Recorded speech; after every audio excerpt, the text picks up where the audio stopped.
আলী রাদিয়াল্লাহু তাআলা আনহু জিজ্ঞাসা করছে, ফাতেমা এক টোকায় দরজা খুলিস তো খুলিস কি করে? আব্বা শিখায়া দিছে। কি শিখায়া দিছে আব্বা?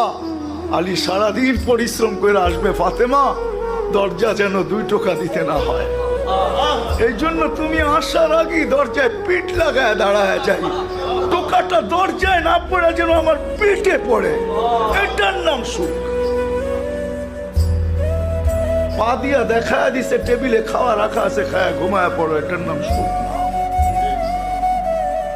পা দিয়া দেখা দিছে, হাত দিও না, টেবিলে রাখা আছে, খায়া ঘুমায় পড়ো।